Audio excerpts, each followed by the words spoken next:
So I believe it was a phone call from you, Ed. In fact, I had just taken a nap, and so when you told me about a Halo remake, I thought I was still dreaming. Yeah, is that why you were so nonplussed, cold and disconnected? Yes. No, I was kind of blindsided by it, and I'm pretty pumped. The idea of actually being able to play the Silent Cartographer level, which I think you and I both agree is still the best first-person shooter level either of us have ever played. Mm-hmm. Being able to play that cooperatively over Xbox Live would just be awesome. You know, it's There's funny. There's really another word to describe it. Awesome. Yeah, no, it would be incredible. And what's amazing is that the assumption is that the new version of Halo, which is supposedly, again, this is all based on rumor, won't be a high resolution version. Won't be upped pixels of the original. It will be a completely, visually at least, redone creation. Will take advantage of the strides that have been taken since the original release. So you will have something like online co-op, and you'd probably have online multiplayer as well. And the funny thing is that the attraction, at least for me, and probably for you and a lot of others, with Halo, the original one, is that it was a blast to play on your own because the single-player game was the attraction, and it was just so compelling and had such incredible replay value. Yeah, I say as a single-player package, none of the games in the series have yet compared to the original. Reach comes close. It comes close, but certainly 2 and definitely not 3 really hit that same level. They don't have the wow factor that the original game had, and probably the fact that the game had been in the pipe for 5 or 10 years at Bungie. You know, I'm sure that contributed to it being such a great single player experience. But yeah, it'll be interesting to see how this conversion works out. How will play balance be affected by the introduction of, say, dual wielding, if they allow dual wielding? How will that? They're saying you're going to be able to pick your own control scheme. So, you know, maybe you want to use the Reach control scheme. Maybe you want to use the Halo 3 control scheme or the ODST control scheme. It'll be interesting to see how that plays out, too. I just hope they change the library. The library. The library level.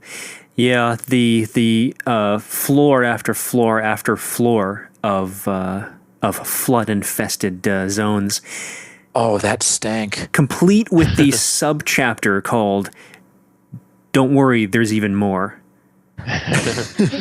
Yeah. I actually played through the whole trilogy not that long ago for the 3 commentary pieces for the site. And Halo 1 is definitely a perpetrator of stretching areas out, most famously the library, of course. But there were quite a few other moments where you would just sort of standing your ground, and Covenant dropships would just keep coming in and dropping off more infantry over and over again. Subsequent games kind of tightened up that, and subsequently the pacing of the series as well. So I'm wondering if they're going to tweak those aspects in any way, just cut down on this kind of filler segments where you're just being hit with kind of respawns of enemies over and over again. Yeah, that definitely would be interesting to see. I think my glasses are so rose-tinted, there's very little of the original game's shortcomings that could put me off. I've I think halfway gone through the game recently, and I don't know. I experience it all through nostalgia, and I do recall the 2 times that I went through the flood levels, or the first flood levels, in the library, as definitely a chore and an ordeal. The first time, I think it was on either normal or heroic. The second time on legendary, and I took a lot of steps to move through it as quickly as possible. If you, in fact, waited long enough, the flood would stop spawning. Just because there was such an onslaught, such a glut. Perhaps whomever is going to be taking this project will look at those levels and say, all right, how much is sufficient to get the idea across that this place is crawling with this virulent organism?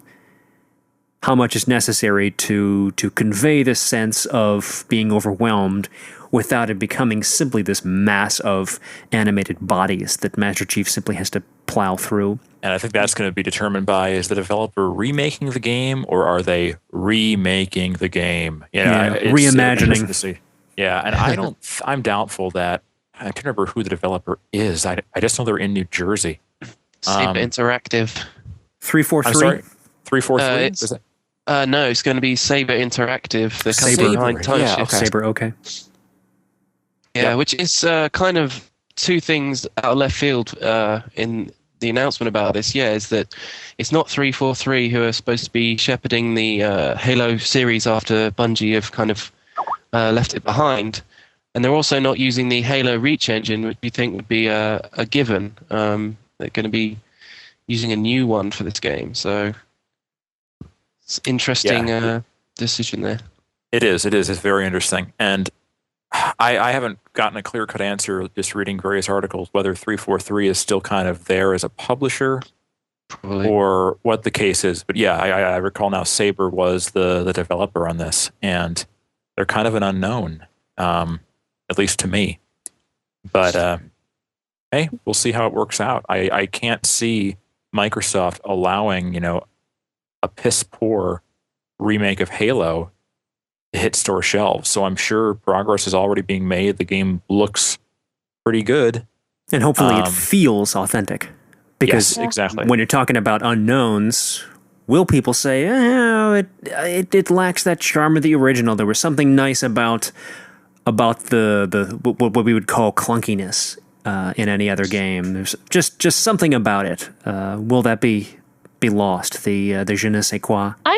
What I'm kind of interested about it right now is if they'll allow you to use some of the vehicles that you couldn't use in the first game, but you could use in some of the later ones. That is true. Jacking. Will you be able to pick up a Banshee, or will it be impossible to use? That is one of those things that I could see a lot of complaints about. Were the remake to be purist? I mean, even though it kind of makes sense, would it necessarily unbalance the game? And would people think themselves entitled to picking up, some of those vehicles, and be very disappointed to the point of just throwing the game away and either playing the original as it was meant to, or playing one of the sequels, because you're allowed to take advantage of those very, very interesting mechanics. And I think you've kind of hit the nail on the head there. In that sense, the game has to be a reimagining as opposed to a straight remake, because every game after Halo 1 added so many new mechanics that would have been game-breaking to the original Halo, just in terms of balance. I'd assume that you will be seeing some changes in level design and enemy behavior, certainly in weapon balance, just to keep things at an even keel. Well, they could go the route of the Perfect Dark remake they made for Xbox Live Arcade, where obviously sort of a lower budget, more of a facelift than like a reimagining. Just wondering what the odds are that they would make this an Xbox Live Arcade title instead. That's an interesting idea. But you'd think they already would have made reference to that. But hey, we never know. Yeah. That would be. I had been wishing that ODST was an arcade title or a downloadable title, but at least that was back when they were talking in press releases about this being an expansion for Halo 3, which we all know it wasn't. It was sort of a mishmash, is what it was. But I that would be an interesting decision if they decided to make this, simply a downloadable product.